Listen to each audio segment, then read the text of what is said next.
Christ is risen. He is risen indeed. This is the day that the Lord has made. We will rejoice and be glad in it. Good morning and welcome to this short reflection coming from Killin Parish Manse. Well folks, this is the last reflection that I will be doing. I retire in a week's time, and I must say that it's been a great privilege over these last few years doing these reflections. So let me hopefully leave you with something that will challenge and encourage you. In the first few verses of John's Gospel, in that first chapter, we hear about the Word became flesh and lived among us.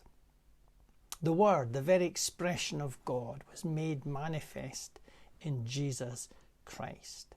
And in these first few verses it says, "In him was life, and that life was the light of mankind." The light shines in the darkness, but the darkness has not, well, we've got three interpretations: not understood it, not overcome it, and will never put it out. All three are possible because of the Greek. But why should we choose? Because all three are right and fit in with the nature of the ministry of Jesus, and indeed the power of the gospel and people's responses to the gospel. Let's deal with the first one. The light shines in the darkness, and the darkness has never understood it. Is that not the case? The tragic thing for us in the church is we know how precious this gospel is, and it's not so much that people have rejected it. They've never heard it in many cases. And if they have heard it, they've heard a form of it that's not accurate. Or indeed, they just haven't understood what they've heard. And we in the church think to ourselves, if only the penny would drop and they understood what it is they're missing out on. And we need to pray for our culture, our society, our nation, that the power of this gospel would awaken people to the power and the love and the authority of the God that we believe in. Secondly, not overcome it. Well, there are those who oppose what the church stands for. There are many atheists who are just quite content not to believe, and if we want to believe, that's our business. There are others who have seen religion as dangerous and damaging, that it poisons everything, that is the root of all evil, to quote a famous documentary on the television. And they are opposed to it. But that opposition will never ever overcome the power of the gospel, because the light shines in the darkness, and that light is the light of God. And then never put it out. Well, how many times has the church undergone great persecution? Thankfully, we are not experiencing that, have not experienced that, and I doubt if in our country we ever will. The problem for us is just being ignored. But there are many brothers and sisters in our faith who have and are indeed right now undergoing persecution. And yet the history of the church is a wonderful story. It's God's story of how the light of the gospel cannot be put out, no matter how great the darkness. So there we hold on to something that can anchor our faith in the reality that is the eternal God who carries us and holds us close every step of the way on this journey, this pilgrimage of faith. I want to urge you to keep the candle of faith burning, personally and also corporately. Remember the church.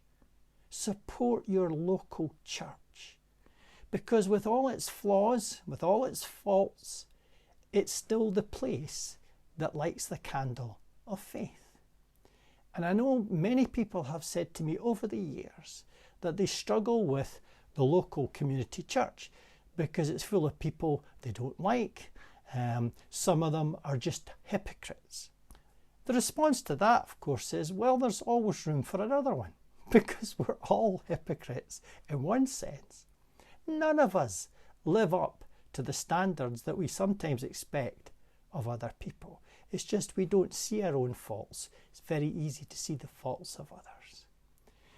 Remember the car sticker. Christians are not perfect, they're just forgiven.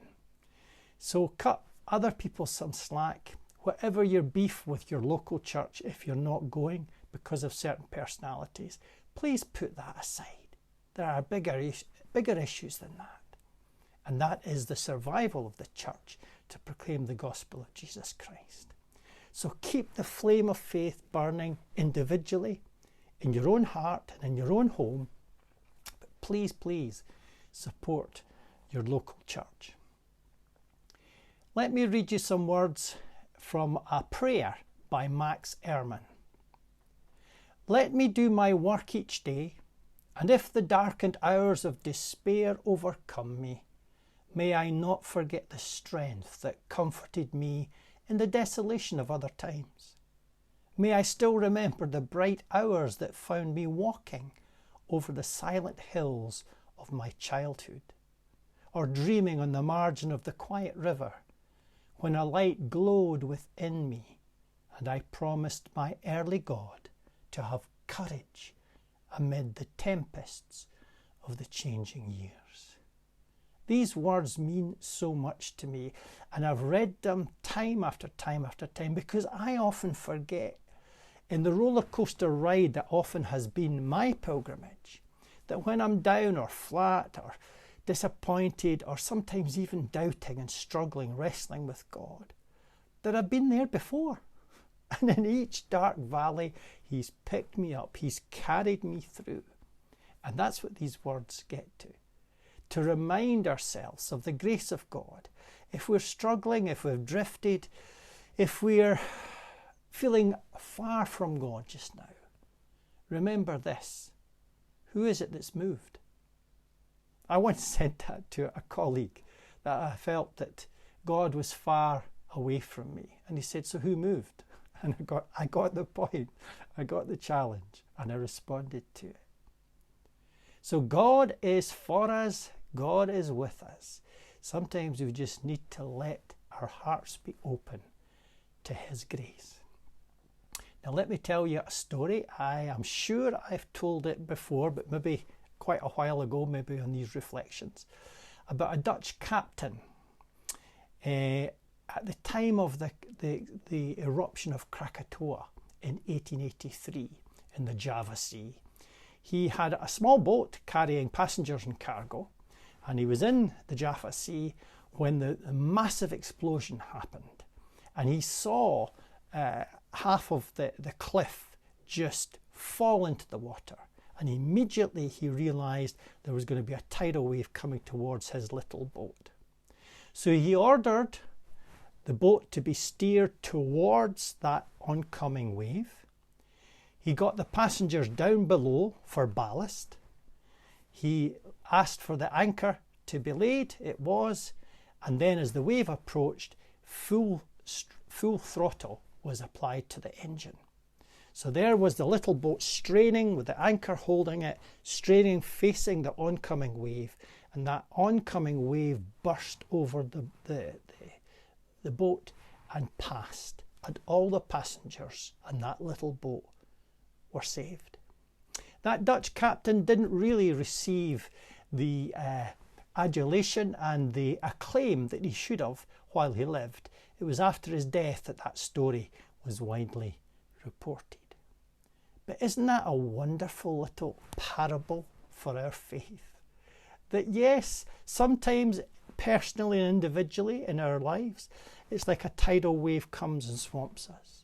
And at the moment, looking at the chaos of the church in our nation, and indeed throughout the West, it's like a tidal wave has hit us and we're scrambling about.